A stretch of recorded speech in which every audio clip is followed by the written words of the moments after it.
I didn't really discover professional wrestling until I was a freshman in high school. I was at my school, Maricosta High School in Manhattan Beach, California, and wrestling came to my school.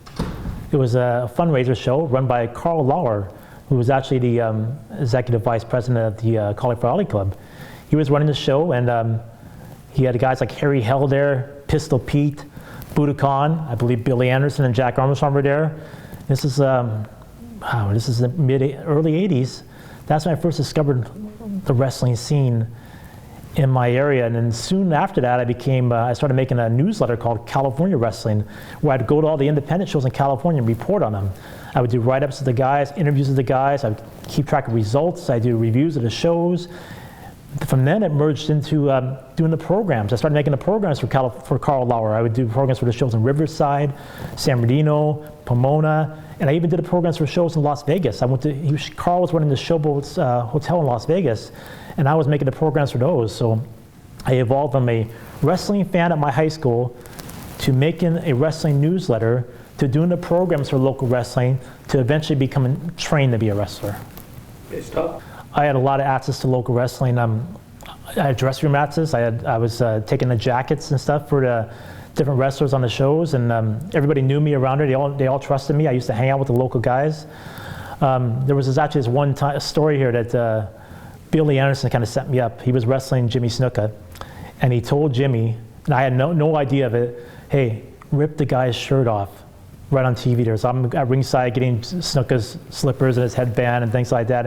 And Snuka's a wild man. He just comes out and just rips my shirt right off me. And I'm just a young kid. I think I'm 16 years old here when this happens. So like I was in shock, and the Superfly would do that to me. But yeah, it was kind of like my introduction and really into the wrestling scene, like almost like being accepted, like, hey, he ripped my shirt off. That was pretty cool, I was scared at first, but afterwards it was, but they all confided in me too. Like I would talk to all of them, where it's Budokan, Pistol Pete, Jack Armstrong. Jack Armstrong was the best. Wild Man Jack Armstrong, he treated me like gold. We would talk for hours on the phone back in the days and stuff like that. Jay Strongbow Jr., who wrestled us in California, Ripper Savage, and of course Billy Anderson, like my trainer. And they all accepted me as like a friend to them, It was pretty cool, and they'd call me, I'd call them, and it was, I did feel accepted back there in the local scene for sure, until I became a wrestler. I would do jackets at the shows, like even the WWF shows, I'd do jackets and things like that, or I'd time keep stuff like that.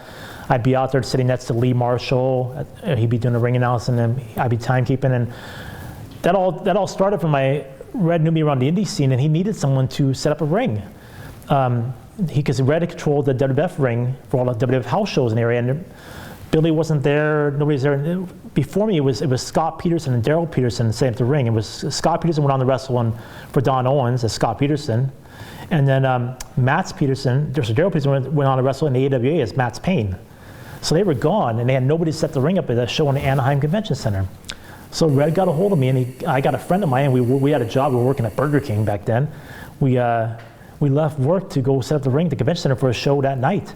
And I kind of just learned on my own how to set the ring up. And then from then on, I had the job of setting up the ring. I was doing it in Anaheim, LA, San Diego, Bakersfield, Fresno. I was working the towns. And then next thing you know, I'm working in Red's office.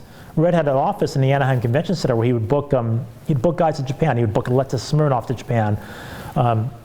Different guys there. I would take the checks from the commission checks in New Japan would pay, or All Japan, they'd pay a booking fee back to Red. And I would take these checks to the bank for Red, which I thought was pretty cool. I'm taking a booking fee for Alexis Smirnoff putting in the bank for Red. I was answering calls for Red. I was doing errands for Red. And Red was a big introduction to me in how being a promoter worked. And that kind of led me into being a promoter later. And I learned a lot behind the scenes for Red Bastien for sure. Here's another little story is, I used to handle the guest list for the show for WWF, for LA Sports Arena, San Diego, and all those towns like that. So I'd make up the list who gets it for free.